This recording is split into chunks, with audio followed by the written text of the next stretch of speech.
fines del siglo XIX, el Perú no terminaba de recuperarse de las consecuencias de la Guerra del Pacífico. La derrota sufrida sumada a la guerra civil significó pérdida de territorios, recursos naturales, vidas humanas y también la ruina económica. Las clases dominantes pretendieron resolver estos problemas recurriendo a empréstitos, que a la postre significaron mayor dependencia al capital extranjero. Para afrontar la escasez de mano de obra, los terratenientes costeños recurrieron a la importación de culíes chinos, a los que sometían a una brutal explotación en condiciones de semi-esclavitud. Las inversiones extranjeras de la época se orientaron a la explotación del algodón, lana, caña de azúcar, guano, petróleo y minería. Esta economía de exportación dio lugar al desarrollo limitado de una industria manufacturera, destacando la industria textil, cuyas fábricas se concentraron en la capital, donde el desarrollo industrial y portuario dio lugar a nuevos servicios y actividades comerciales. Esto, sumado a la importación de productos manufacturados, generó la crisis de la producción artesanal y con ello la proletarización de sus trabajadores. También hicieron crisis las organizaciones gremiales, artesanales que se habían organizado con fines asistenciales en la modalidad de ayuda mutua, deportivos y culturales. En su lugar, aparecieron los primeros congresos obreros formados al calor de las luchas que protagonizaron los tipógrafos, panaderos, textiles y portuarios. La huelga de los obreros textiles en una fábrica de Vitarte en 1896 fue el primer gran conflicto entre obreros e industriales. En 1904, los obreros portuarios del Callao realizaron una huelga que se prolongó durante 20 días y que fue reprimida duramente, ocasionando la muerte de Florencio Aliaga, primer mártir del movimiento obrero peruano.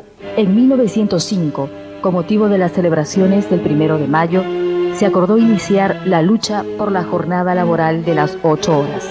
De ese modo, la clase obrera ingresaba con fuerza en la historia de nuestro país. 4/5 partes de la población peruana vivía en los Andes. Los indígenas no tenían derechos ciudadanos y eran sometidos a despojos, abusos, vejaciones y formas de explotación que venían desde la colonia. Se sucedieron numerosas protestas campesinas que fueron aplastadas a sangre y fuego. Las haciendas costeñas también fueron escenario de importantes luchas que costaron sacrificios y vidas de numerosos mártires. Grandes empresas extranjeras habían constituido enclaves para la explotación minera en la sierra del país, generando la proletarización de campesinos, quienes muchas veces eran reclutados a la fuerza y sufrían la más terrible explotación en los socavones. En la Sierra Central, la Cerro de Pasco Corporation construyó un enorme latifundio minero y agrícola que entre 1910 y 1930 retuvo la mayor parte de producción de plata del Perú. La producción industrial había traído consigo la incorporación de las mujeres al trabajo fabril, quienes jugaron un papel destacado en las luchas que se desarrollaron en la época, tal como ocurrió en la jornada por las 8 horas, en el Comité Pro Abaratamiento de las Subsistencias, en las condiciones que desarrollaron los jornaleros agrícolas, entre otras. En sus inicios, el movimiento obrero estuvo influenciado por las ideas anarquistas difundidas en nuestro país por Manuel González Prada, primer intelectual que se vinculó a los sectores populares y que reaccionó contra los ideólogos de las clases dominantes, quienes consideraban a los peruanos ingobernables, pueblo enfermo, antipatriotas. Los círculos anarquistas realizaron una activa labor de difusión en órganos de prensa, entre los que destacan los parias, Simiente Roja, El Oprimido, La Verdad y el más importante de ellos, La Protesta. 1918 fue un año importante para la centralización de las organizaciones obreras. Se constituyó la Federación Obrera Local de Lima, reuniendo a los gremios de panaderos, textiles, gráficos, ferrocarrileros, zapateros, sastres, mozaístas, picapedreros, jornaleros y trabajadores marítimos. La Federación Obrera Local de Lima asumió la lucha por la conquista inmediata de la jornada de 8 horas. La huelga, que con esa finalidad iniciaron los obreros textiles de Vitarte en diciembre de ese año, fue reforzada por el resto de sindicatos textiles. A los pocos días, el conjunto del movimiento obrero se plegó a la lucha, sumándose también la Federación de Artesanos y la Federación de Estudiantes del Perú. El paro general convocado para los días 13, 14 y 15 de enero de 1919 fue total y contundente.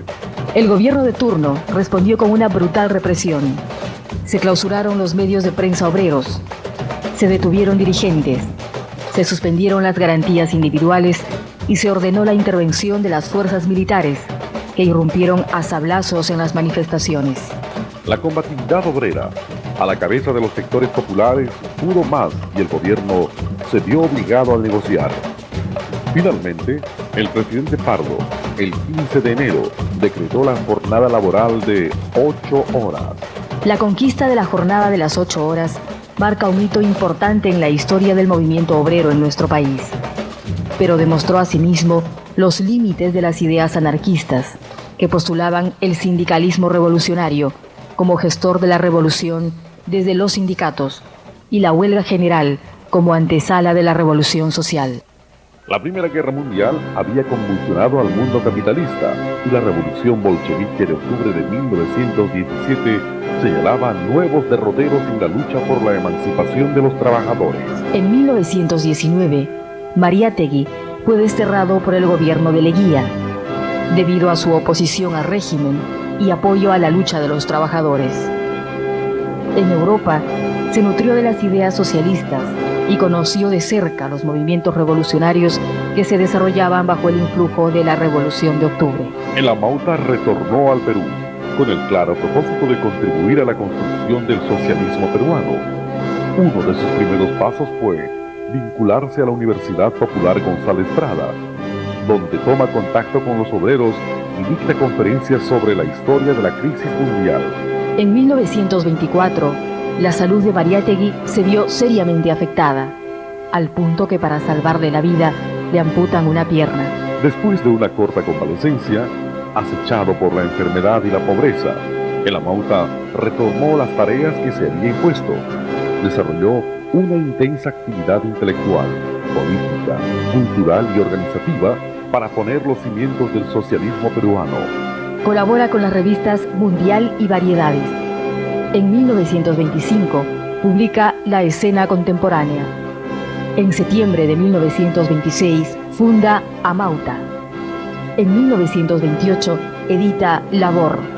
Este mismo año publica los célebres 7 ensayos de interpretación de la realidad peruana. Y en 1929, sus esfuerzos para centralizar la organización de los trabajadores se ven coronados con la fundación de la CGTP. Pero la piedra angular de la arquitectura mariáteguista fue la fundación del Partido de la Clase Obrera Peruana, acto que se llevó a cabo el 7 de octubre de 1928, con la participación del escritor Ricardo Martínez de la Torre, los obreros Julio Portocarrero, Avelino Navarro, César Hinojosa y Fernando Borja, y el vendedor ambulante Bernardo Reckman. La fundación del partido se realizó en medio de profundos cambios operados en el país y en el mundo. El capitalismo avanza hacia el desencadenamiento de la crisis de los años 30, en medio de convulsiones y conflictos sociales. Durante el gobierno de Leguía, el país tuvo un impulso de modernización capitalista bajo el dominio del imperialismo norteamericano, cuyos capitales habían llegado a ser predominantes en la economía peruana. El nuevo escenario requería de respuestas teóricas y organizativas acordes con la situación. Mariátegui introdujo las ideas socialistas en el país y luchó por la conducción de los trabajadores, primero con el anarquismo y luego con los planteamientos de Víctor Raúl Haya de la Torre. Este atribuía a la clase media el rol de conductora del cambio social, propugnaba un partido pluriclasista y veía factores positivos en la dominación imperialista. El Amauta señalaba que frente a los problemas estructurales de la sociedad peruana que las clases dominantes no habían podido resolver, las tareas de la revolución democrática y antiimperialista debían ser asumidas por el proletariado como parte de su lucha por el socialismo. El 16 de abril de 1930, la clase obrera sufre un duro golpe. José Carlos Mariátegui muere antes de cumplir los 36 años. Mariátegui no legó al partido recetas y fórmulas, sino una propuesta inicial, un ejemplo, una actitud y un estilo de cómo debe asumirse la política revolucionaria. Marxista convicto y confeso, repudió el seguidismo dogmático y se esforzó por estudiar y buscar respuestas a la realidad peruana. Actitud que resumió en su conocida sentencia: el socialismo en el país no será calco ni copia, sino creación heroica. El Amauta asumió el papel de propagandista, de organizador, ideólogo, incansable trabajador de la causa socialista. En los cortos 6 años que median, desde su regreso de Europa hasta su muerte en abril de 1930, con la salud quebrantada y estrechez económica, realizó una obra monumental y nos dejó una valiosa herencia que debemos continuar.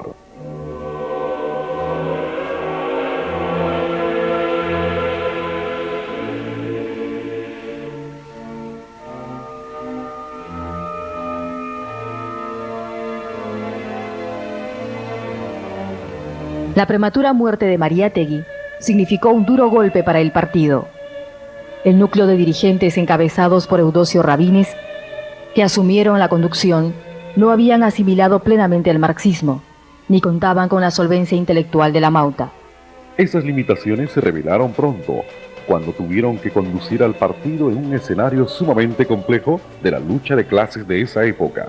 La crisis capitalista de 1929 barrió con el régimen de Leguía, generó inestabilidad política y agudizó los conflictos sociales, colocando al país al borde de la guerra civil. Las masas se radicalizaban y buscaban conducción.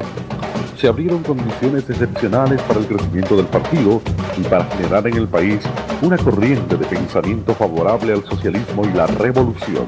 Esta oportunidad histórica se desaprovechó. La incapacidad de la conducción partidaria lo llevó al seguidismo. La aplicación dogmática de la táctica de clase contra clase, pregonada por la Tercera Internacional, terminó por conducir al partido al izquierdismo. Se abandonó la política de alianzas preconizada por el Amauta y se introdujeron métodos liquidadores en las relaciones partidarias y en el seno de las masas. Se afianzó la visión de partido secta y se abandonó un espacio político que fue hábilmente aprovechado por el APRA. En pocos años pasó a convertirse en un partido de masas. Sepultada la tradición mariateguista, por largos años se oscila entre el izquierdismo y el derechismo, entre el sectarismo y el colaboracionismo. La Segunda Guerra Mundial y el ascenso del fascismo tuvieron profundas repercusiones en nuestro país. En 1936, la Tercera Internacional propició la creación de frentes antifascistas para detener la ola reaccionaria que amenazaba Europa, política que en el partido se entendió como colaboracionismo, que lo llevó a apoyar la candidatura de Manuel Prado, quien gobernó el país desde 1939 hasta 1945. Se perdió la independencia de clase.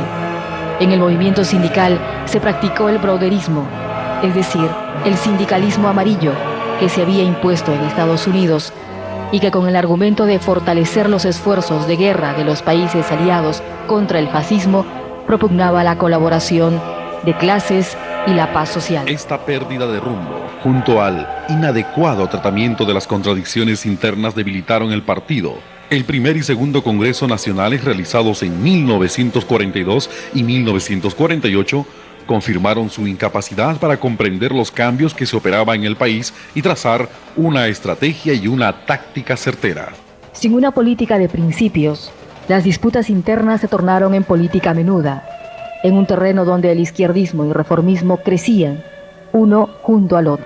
Durante la Segunda Guerra Mundial crecieron las exportaciones peruanas y la industria se vio favorecida, lo que llevó a la diversificación y desarrollo de algunas ramas como la química, papel, metalurgia y metalmecánica, y por tanto, el crecimiento del empleo manufacturero.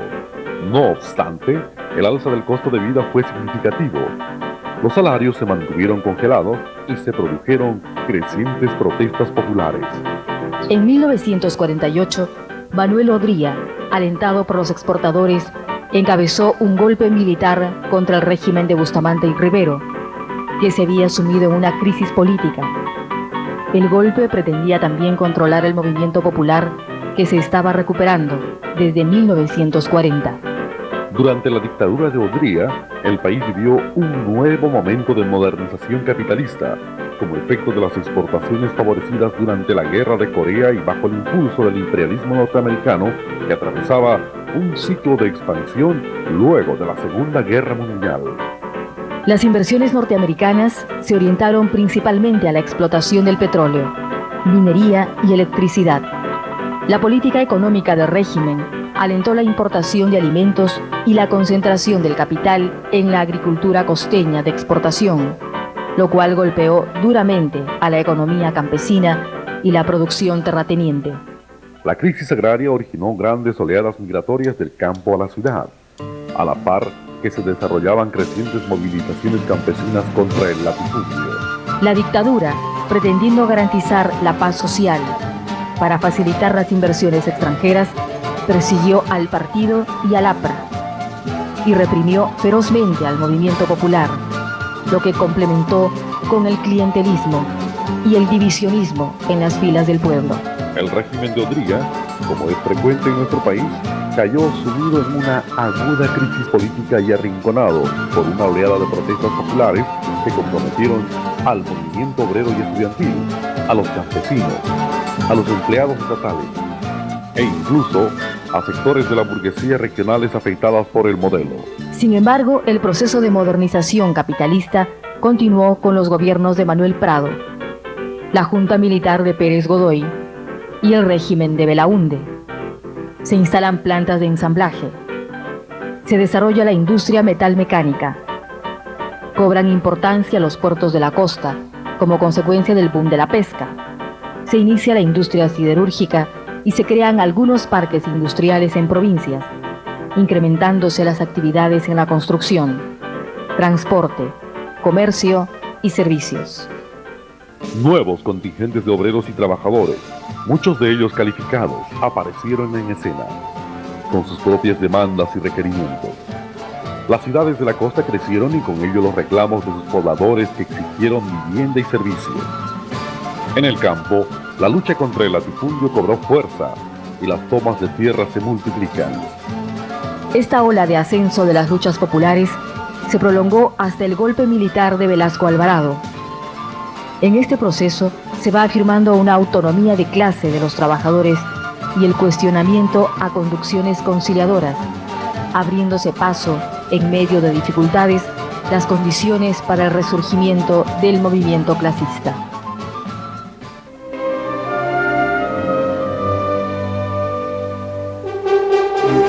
Los cambios ocurridos exigían nuevas respuestas de la vanguardia, iniciándose en el partido un proceso de decantación. En el mundo se dieron importantes acontecimientos. El triunfo de la Revolución China dirigida por Mao Zedong en 1948. La Revolución Cubana liderada por Fidel en 1956. Y los movimientos de liberación nacional que se desarrollaban en los países coloniales. Aparecieron otras organizaciones de izquierda. Algunas de ellas desarrollaron luchas guerrilleras bajo orientación foquista, como el MIR, de Luis de la Fuente Uceda, o el ELN, en cuyas acciones murió el poeta Javier Heró.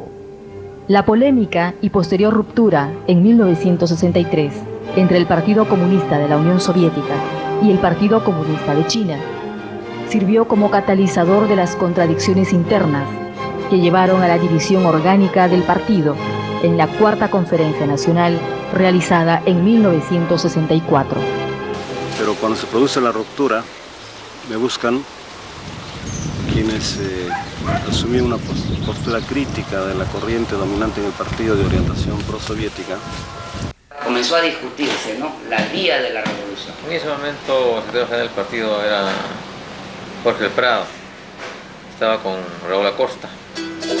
El 3 de octubre de 1968 se produjo el golpe militar del general Velasco Alvarado, quien pretendió capitalizar el descontento y aspiraciones populares y fortalecer a la burguesía nacional. Se nacionalizó la IPC, y la Cerro de Pasco. Se realizó la reforma agraria, la reforma de la educación, se crearon las comunidades laborales, las cooperativas agrarias y las SAI. En el plano internacional, se propugnó una política de no alineamiento y defensa de la soberanía nacional. Este proceso reformista no fue suficientemente comprendido por la izquierda. Mientras unos se ilusionan, pierden independencia y terminan comprometidos con el gobierno, otros desconocen que las medidas tomadas habían abierto un nivel de contradicciones con el imperialismo, susceptibles de ser aprovechadas como una táctica adecuada. Dentro del partido, el proceso de afirmación del marxismo-leninismo y la recuperación del pensamiento de Mariátegui no había culminado con la ruptura de 1956. En 1968, diversas bases, entre las que se encontraban el Comité Regional de Ica, la Comisión Nacional de Organización, sectores de la Juventud Comunista y el Comité Político Militar Patria Roja, conforman una Comisión Nacional Reorganizadora, enfrentada a la posición dogmática de la dirección encabezada por Saturnino Paredes. Era un dirigente campesino que había sí trabajado y ayudado a la reconstrucción de la central campesina más importante, la CCP, ¿no? Y tenía un gran apoyo de ese sector, eso no se puede negar. Además, Paredes era un elemento bastante activo, le gustaba conversar, discutir, pero lo que no tenía Paredes eran muchas luces ideológicas, ¿no? Eran muy cortas sus comprensiones ideológicas, políticas. El proyecto de Paredes no era el proyecto de Patria Roja. O sea, Patria Roja comienza a formarse, digamos, como proyecto a partir del 65, ¿no? Con un grupo de jóvenes fundamentalmente, y algunos dirigentes centrales que acompañaban a Saturnino Paredes. Posteriormente empezamos a cuestionar la dirección del partido en términos ya mucho más concretos, y el dogmatismo, el problema de la lucha armada, el problema de no aplicar creadoramente el marxismo-leninismo, el problema de la burocracia, la incapacidad, el seguidismo. Y coordinamos también con algunas bases del partido que se oponían a Paredes. Y constituimos lo que en ese momento se llamó la Comisión Nacional de Reconstrucción del partido, en el año 67. Esa comisión estaba formada por un secretariado de 3. Estaba el Comité Regional del Partido de Ica. Estaba el Comité Regional Político Militar, se llamaba así, del centro, que se llamaba Patria Roja, y la Juventud Comunista. Era el secretariado. Los representantes de ese secretariado eran, por Ica venía el camarada Moreno, por el Comité Regional Político Militar Patria Roja era Ludovico, y por la Juventud Comunista era yo. Esta fase culmina en la Sexta Conferencia Nacional en 1969. Se expulsa al grupo encabezado por Paredes y se acuerda que el órgano central del partido lleve el nombre de Patria Roja. En el aspecto político, el partido toma la decisión de desechar las ilusiones reformistas, mantener la independencia de clase, ir a las masas básicas de la producción y persistir en el camino de la revolución. Luego de la Sexta Conferencia, el partido había quedado sumamente debilitado. La reconstrucción partidaria fue una ardua tarea que toma en sus manos un reducido núcleo de dirigentes, la mayoría de ellos jóvenes y con poca experiencia. Éramos un grupo pequeñísimo, desconocido casi por todo el mundo, que proclamamos nuestro deseo de hacer la revolución. ¿Cómo? No sabíamos. ¿En cuánto tiempo? No sabíamos. ¿Con qué? No sabíamos. Pero esa era la voluntad. Que tuvo como cosas positivas una voluntad política, una capacidad de desprendimiento, de sacrificio. La primera cuestión es afirmar nuestra propia identidad. La segunda, y que nos salvó, fue la consigna de ir a las masas básicas de la producción. Porque teníamos una militancia pequeña, pero muy combativa, con una enorme dosis de entusiasmo, de fe en lo que se estaba haciendo, con una voluntad extraordinaria que nos permitió ir saliendo de las condiciones más duras. Sí, había una unidad absoluta ahí, evidentemente. Entonces, lo que hay que rescatar ahí, más que el pensamiento estratégico, la cuestión ideológica, era la mística, ¿no? Era esa creencia, esa fe, esa esperanza infinita en que nosotros íbamos a nuestra revolución. Carmencita, nunca me voy a olvidar de esta camarada. Y una vez nos faltó tinta, ¿sí fue? Nos faltó tinta y pide permiso. Dice, me voy a ir, tengo que hacer. No dice para qué. Entonces sale y se demora 2 horas y cuando viene sin zapatos. Viene sin zapatos y por ahí se habría conseguido una cajita de zapatos y había hecho 2 sandalias. Había ido a la parada a vender sus zapatos para comprar el chiquete de tinta. La 7ª Conferencia Nacional realizada en 1972 significó un importante avance en la forja del pensamiento del partido. La táctica de defender la independencia de clase y aplicar la línea de masas tuvo como consecuencia una presencia importante en el sector minero, textil, estudiantil, en los asentamientos humanos y el magisterio. En 1972, en la ciudad del Cusco, se funda el Sindicato Único de Trabajadores en la Educación del Perú, SUTEP, con la participación decisiva del partido, eligiéndose a Horacio Ceballos Gámez como su primer secretario general. Un elemento importantísimo en la afirmación de la línea partidaria y en la disputa por la hegemonía del movimiento popular fue el periódico Patria Roja, que en sus inicios se editó en mimeógrafo y en duras condiciones de clandestinidad, pero que, sorteados los obstáculos, llegaba a todos los rincones del país. Bajo la consigna, lea y difunda Patria Roja, los miembros del partido fueron a las puertas de las fábricas, a los centros mineros, a las universidades, asentamientos humanos, sectores campesinos, llevando el periódico, organizando círculos de lectores, ganando militantes a la causa revolucionaria. El partido y el movimiento popular fueron duramente reprimidos por el velasquismo. Los dirigentes del SUTEP y la Federación de Estudiantes del Perú, FED, son deportados. En tanto, otros fueron confinados en el CEPA. Son tiempos de lucha para nuestra organización. La experiencia velasquista se agotó en pocos años. En el campo se había liquidado el latifundio, pero la reforma agraria había fracasado al haberse entrampado la producción de alimentos. En tanto que el empresariado, con su estrechez característica, se negaba a invertir en el país, no obstante los incentivos recibidos. El incremento del gasto público elevó la deuda a niveles considerables. A ello se sumó la caída de la pesca de anchoveta y la crisis que se había desatado en el mundo capitalista, que elevó los precios de los productos importados, mientras caían los de las exportaciones. La economía inició una espiral inflacionaria y se tornó inmanejable para el régimen, que ante el ascenso de las luchas populares solo atinó al uso de la represión y la manipulación de las masas. A mediados de la década del 70, Francisco Morales Bermúdez asumió la jefatura del gobierno militar, mostrándose incapaz de resolver los problemas que dejó su predecesor. La crisis se ahonda y la inflación se desboca. La protesta popular se va extendiendo y generalizando, mientras que la represión se acentúa. El 10 de agosto de 1976, Jesús Alberto Páez, ejemplar militante obrero de nuestro partido, trabajador de la fábrica textil Nuevo Mundo y dirigente del asentamiento humano Néstor Gambetta, es secuestrado y desaparecido por la dictadura. El paro del 19 de julio de 1977 marca el inicio de una acción generalizada contra la dictadura militar. El movimiento popular encuentra en las luchas del SUTEP un eje centralizador.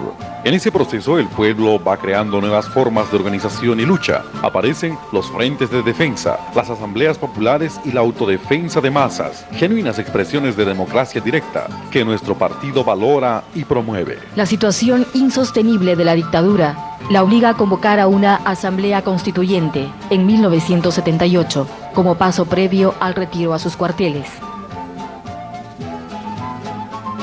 Convocadas las elecciones generales de 1980, nuevamente la derecha arrastra a las masas detrás de sus propuestas y Fernando Belaúnde es elegido presidente del Perú por segunda vez.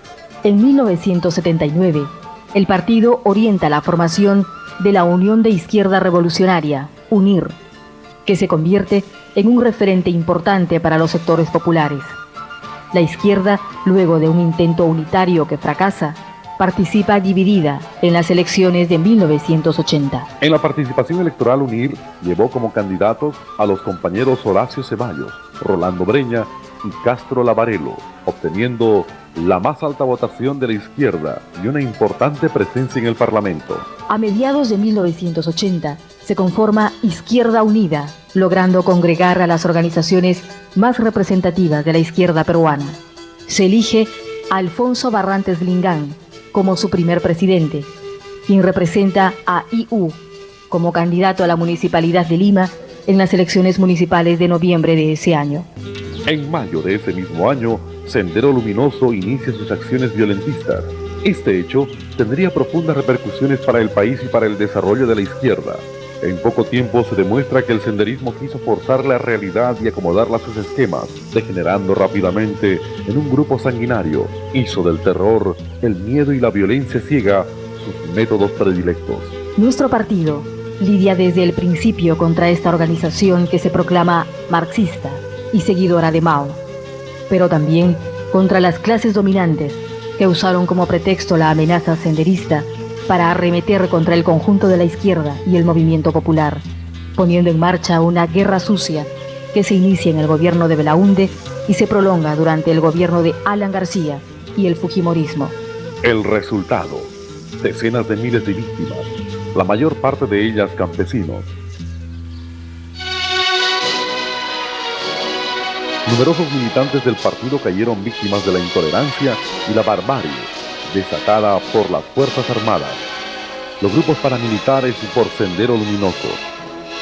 Gloria eterna a los mártires del partido, quienes en las más duras condiciones supieron mantener en alto las invictas banderas del socialismo.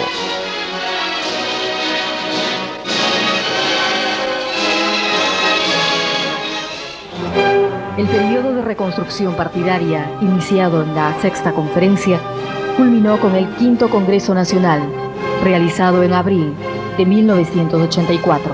El evento confirmó la maduración del pensamiento del partido y significó un paso adelante respecto a la Séptima Conferencia.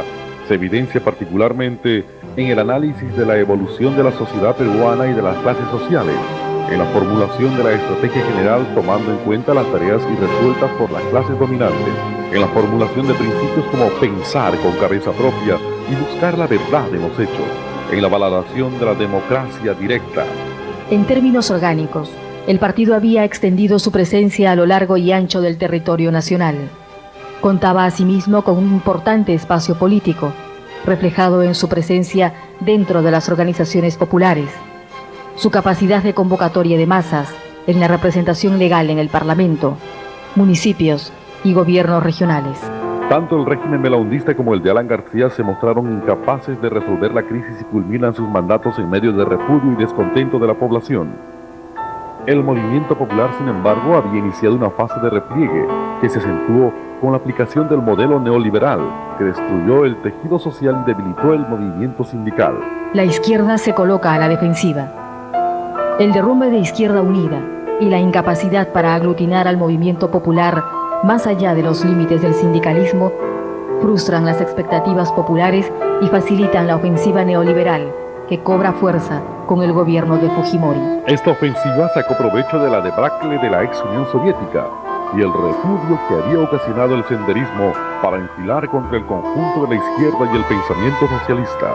Se introdujo entre las masas el apoliticismo, el pragmatismo, el individualismo. Se hizo uso del clientelismo y asistencialismo. Se afirmó que con la caída del muro de Berlín se había llegado al fin de la historia. Se pregonó que el capitalismo junto a la democracia burguesa era el sistema más perfecto creado por el hombre, susceptible de ser mejorado, pero no sustituido. Esta ofensiva causó estragos en las organizaciones populares y en las filas de la izquierda. Muchos arriaron las banderas socialistas y se convirtieron al neoliberalismo. Otros simplemente pasaron a la pasividad.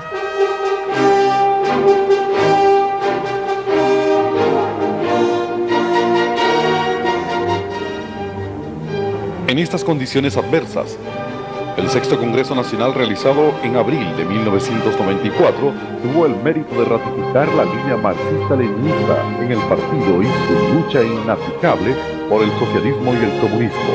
Esta defensa de los principios fue determinante para la posterior recuperación del espacio de la izquierda, que con la conformación del movimiento Nueva Izquierda tuvo un logro importante.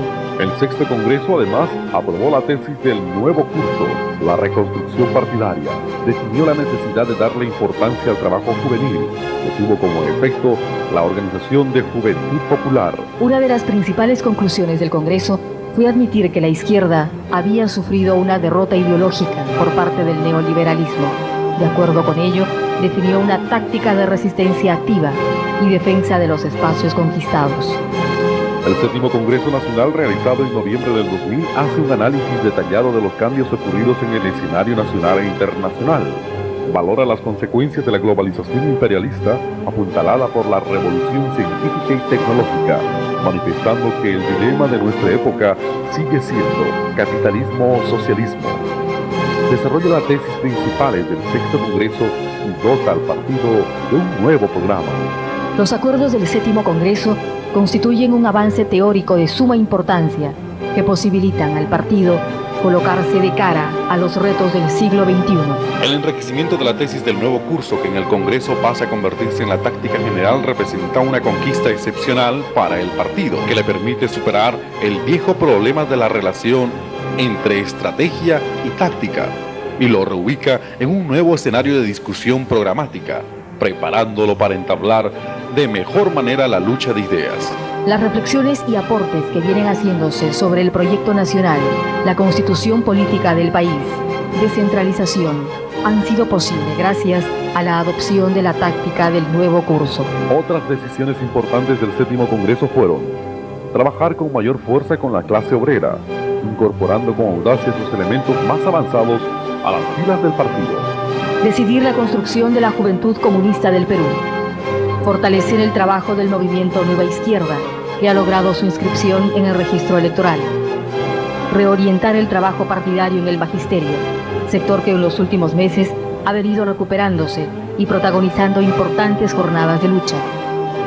Mejorar el trabajo femenino, ampliando el número de militantes y dirigentes mujeres. Prestarle mayor atención al trabajo campesino, sector eternamente postergado y que necesita ser dotado de propuestas y alternativas que orienten sus luchas. Mejorar el trabajo con los intelectuales y profesionales, con sectores del arte y la cultura.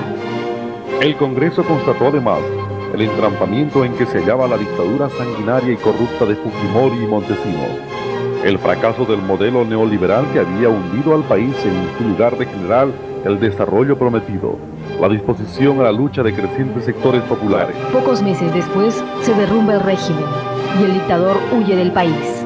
Se abre un nuevo periodo político. En el marco de la táctica del nuevo curso, frente al agotamiento de la República fundada en 1821, el partido ha llamado al pueblo peruano a luchar por la convocatoria a una asamblea constituyente que abra paso y sea el soporte legal de una nueva república, la misma que deberá encarnar un proyecto nacional que encamine al país de cara a los retos del siglo XXI. En los próximos años, el país vivirá momentos de inestabilidad política y turbulencia social, como producto no solo del fracaso del gobierno de Toledo, sino de la crisis del conjunto de la institucionalidad de la democracia liberal. Las experiencias de Ecuador, Argentina y Bolivia nos muestran que el neoliberalismo fracasa en todas partes y que las masas se levantan a la lucha. La situación que se está abriendo presenta condiciones sumamente favorables para el crecimiento del partido, para dar el salto hacia el Partido Revolucionario de Masas, que es el otro gran acuerdo del séptimo Congreso Nacional. Y por eso mismo también somos optimistas, porque sabemos y creemos que el Perú sí tiene salida.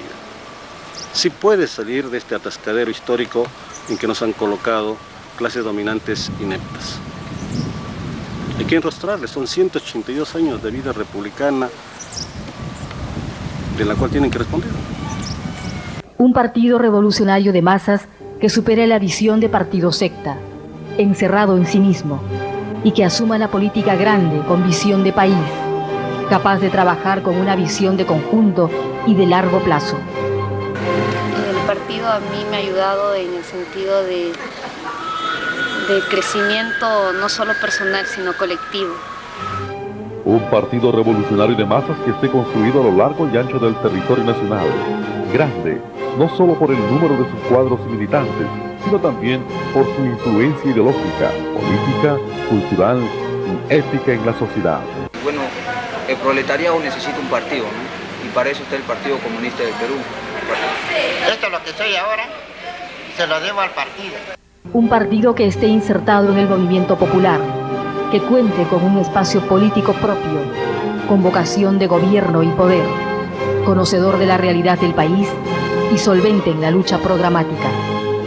Ser comunista para mí es sentirme más realizada como mujer, como madre y como parte de un pueblo que se está organizando.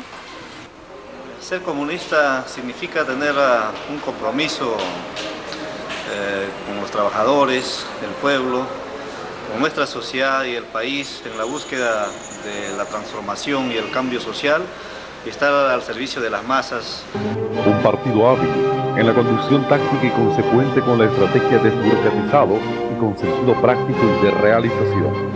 Un partido que, superando el sectarismo y la estrechez de miras, sepa trabajar en frente único, buscar aliados e incluir a los grandes sectores de la población a la lucha política. Ser comunista significa tener un sentido en la vida, ¿no? Tener un compromiso con el futuro y el presente de nuestro pueblo. Un partido de este tipo nos obliga a dar un viraje en todos los ámbitos de nuestro trabajo.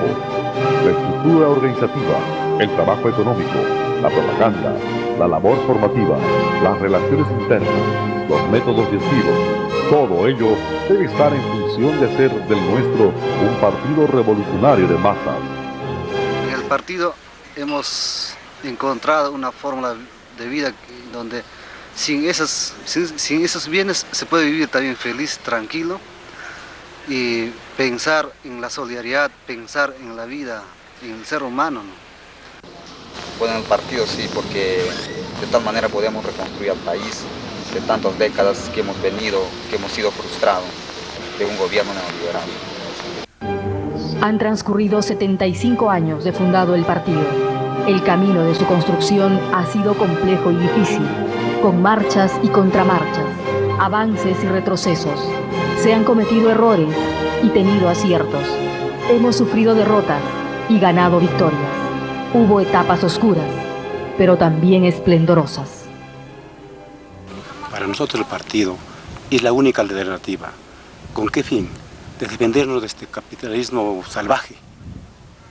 Es la realización de un gran ideal humano, es la transformación de los pueblos del mundo. En todo este proceso se dieron luchas internas que muchas veces llevaron a divisiones y fracturas.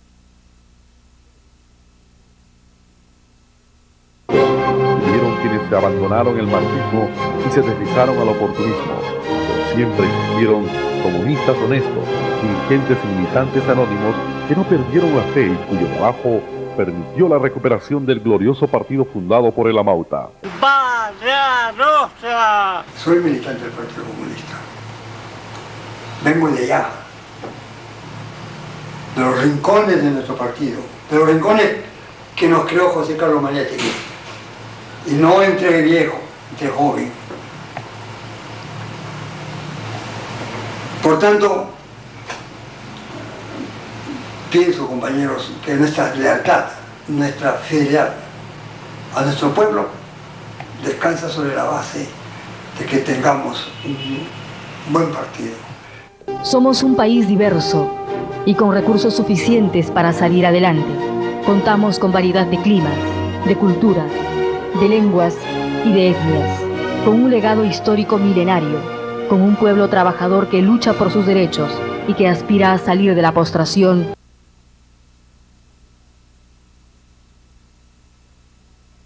las clases dominantes. Estamos en una etapa crucial de la historia de nuestra patria. Cuando todo parece derrumbarse y cunde el desánimo en la población, al no encontrar solución a sus problemas, levantemos las banderas del socialismo.